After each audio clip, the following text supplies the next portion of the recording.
Hello, this is Tim Chambers, your consciousness coach, coming to you for a little talk about winter solstice.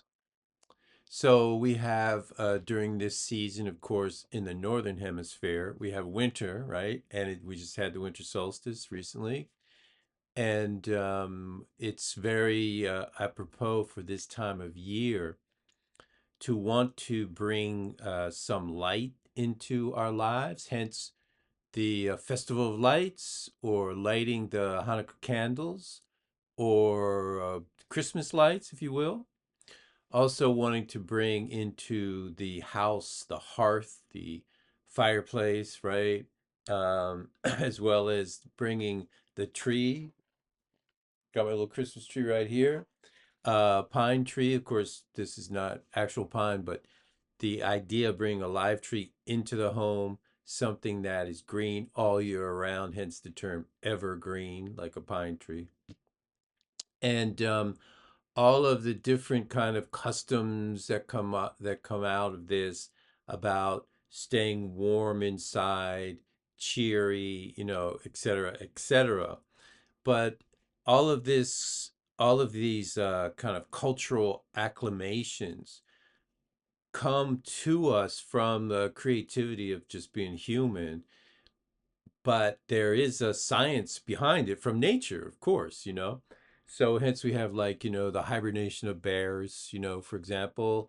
They find a cave and go snuggle in.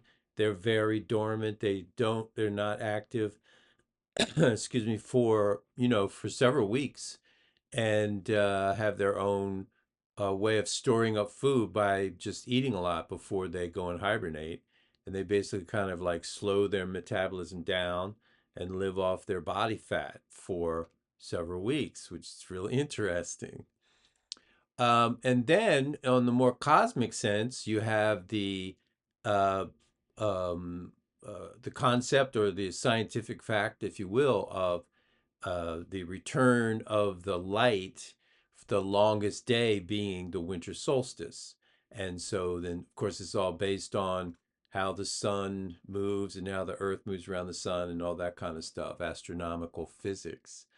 Um, but the interesting idea from a consciousness perspective is, first of all, you have physiologically the light from the sun that affects the sleep cycle through melatonin, which is secreted by the pineal gland.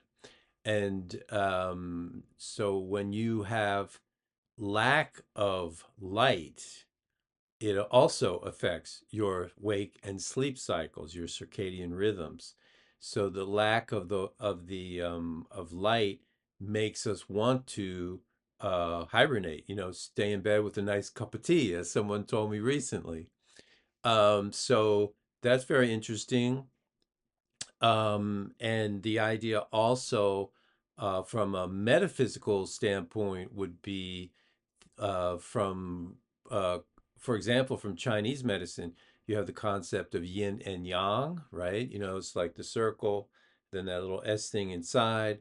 On one side is black, the other side is white, or dark and clear, if you will. But within the darkness is a point of light, and within the light is a point of darkness. So you constantly have this kind of interplay of yin and yang. As the Chinese said, ancient Chinese said, yin and yang create one another. And without yin and yang moving together, you don't have life. When yin and yang separate, that's when life ends. So this concept of the light and the dark, um, being cyclic in nature, and one is in the ascendance while the other is in the descendance, the warp and the woof, if you will. So now we just experienced on December 21st in the northern hemisphere winter solstice. Of course, in the southern hemisphere, it's exactly the opposite because it's summertime there, and the Earth happens to be more pointed towards the sun. So it's summertime there because the Earth isn't, it's kind of like at a tilt. But in the winter solstice, we have the longest day. I'm sorry, the longest night, the longest time period of night, and the shortest time period of light of day. So the winter solstice is that moment where the shift occurs, where the darkness becomes ascendant and comes to the most has the most strength, if you will, in terms of duration, and then but then the light sneaks back in. So even though now it's actually called, the first day of winter, if you will, it's also the first day of the light coming back into prominence, which of course occurs in the spring in its full brilliance. Um, and so, but around this kind of astronomical fact, this cosmic influence on our lives, we have these other things that kind of culturally spring up around it in order to celebrate this event, if you will. And then, of course, historically, it could have been it has been referred to as like a pagan type of a thing or ritual, if you will.